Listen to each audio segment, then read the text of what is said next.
If you have recently had a child and you feel like you can't stand your husband, your baby father, your boyfriend, the sound of him breathing is driving you insane, you're not alone, okay? I don't know why not enough people talk about it before you get pregnant, but listen, it'd be like that sometimes. Just hearing him chew, just hearing him breathe, you'd be like, can you please go down the hall? When they try to help out with things, it still just doesn't feel like they're doing enough. This book is the book for us. And listen, if you know, you know. The book is titled How Not to Hate Your Husbands After Kids. It is by Jancy Dunn. Listen, I would recommend this book for anyone who is trying their best to maintain their sanity after having children, whether that child is freshly 6 days old, 6 weeks old, 6 months old, 6 years old. This is the book we all need to be reading. I listened to it with Libby. It was my first time checking out a book by this author, so I really didn't know what to expect. It was a good read. It said it took me I think it said approximately eight hours to listen to. This book featured a lot of good information. Um, Listen, sometimes I think we think we're we're trying our best to be patient and stuff with our partners.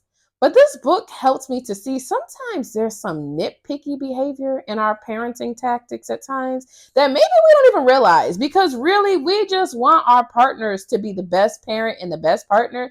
And sometimes I think, and the book helps me to see, I think we go out of our way at times to find fault and to be like, but why didn't you do it this way? Instead of just being happy it got done, or even just being like, okay, you know what?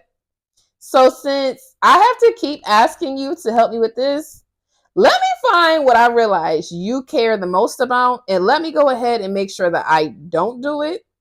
There were a lot of instances where this author was talking about her own marriage, and God bless her, because her husband just sounds, he wouldn't be my husband no more. Okay? He would not be my husband no more. There were too many instances, and I'm sure he's grown as an individual since this book has came out. Um, there were some situations where she talks about like her husband going on, like he loves biking, he loves cycling, he likes to go ahead and ride his bike through the park and stuff. That's cool and that's great. But when we have a baby here at the house or we have kids at the house, you gotta cut that down a little bit. Like, I'm not saying you can't work out every day. Of course you can. But maybe it can't be a 5 hour ride like how it usually was before we had these children. Maybe you're going to have to be gone for 30 to 40 minutes. Maybe you should get up a little bit earlier before the children are up and then go out and do your bike riding and things. I just think sometimes, I don't know.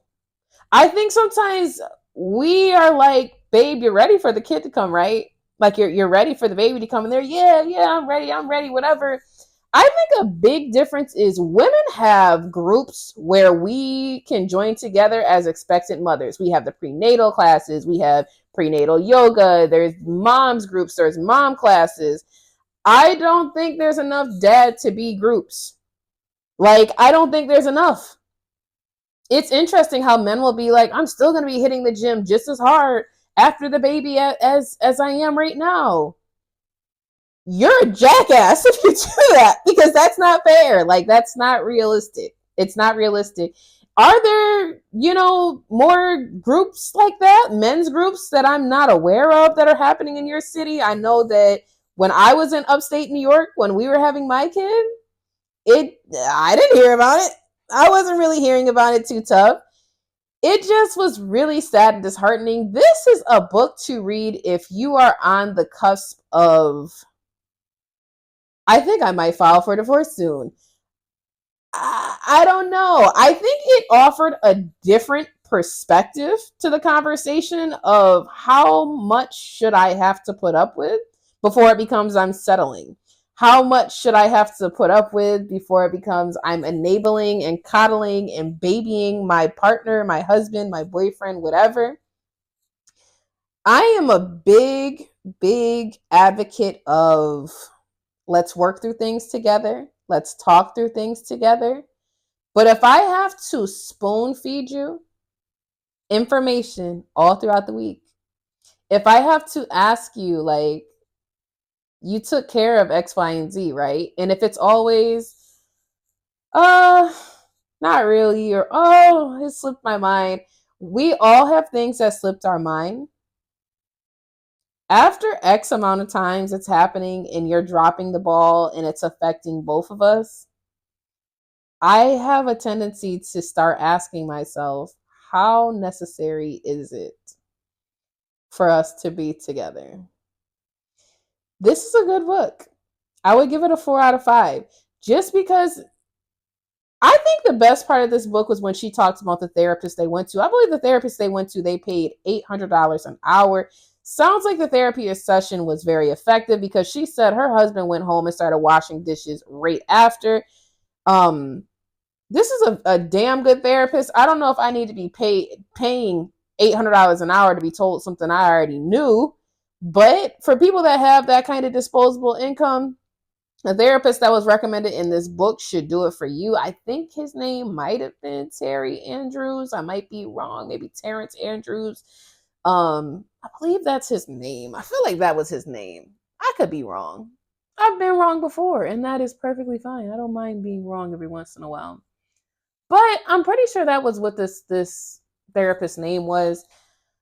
I just hope as we progress with technology and all the resources that we have access to, I hope that marriages get better over time. I hope that we can get away from the antics of the I do 50-50 on the labor in the household. I'm not even talking about finances because this book did emphasize as well, you have to do what's best for you. You can't sit here and say like, oh, well, since he pays this, I'm going to clean this and I'm going to clean this, but I feel like this is just a man's thing, or I feel like this is just a woman's thing, whatever. Washing the dishes is not just for men or just for women, excuse me. Men can wash dishes as well. Now, certain little things like taking the trash out, I'm not doing unless he's not home, and he's not going to be home for days.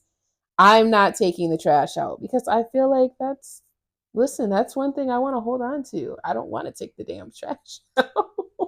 I don't want to have to take the trash out. Killing like the I don't know, if something gets in the house, that's a man's job for me. I don't have any hair on my chest. I don't want to do that.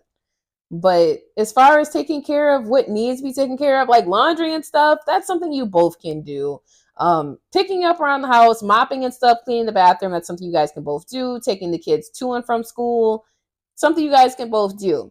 So let me know if you guys have read a book by this author. If you haven't already, go ahead and hit the subscribe, follow button for me because I come with videos like this all throughout the week. I have 2 books that are permanently free now on Amazon, Barnes & Noble's Kobo, and a bunch of other platforms.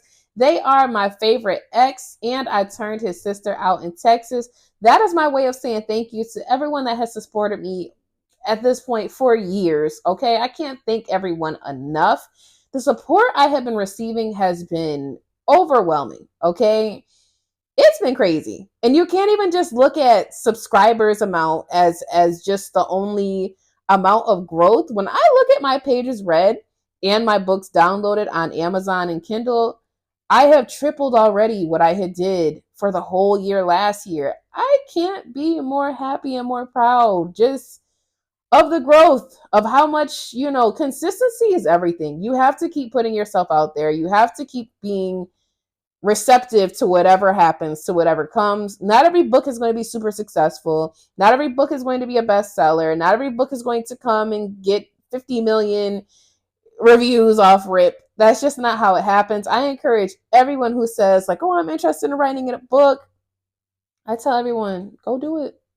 Go do it, because what do you have to lose? You have nothing to lose. Life is so short.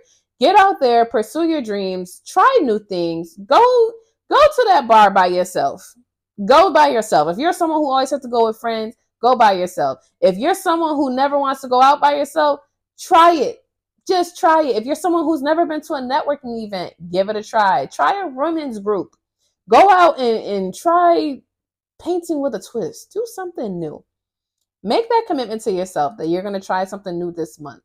I look forward to seeing you guys in the next video. Bye.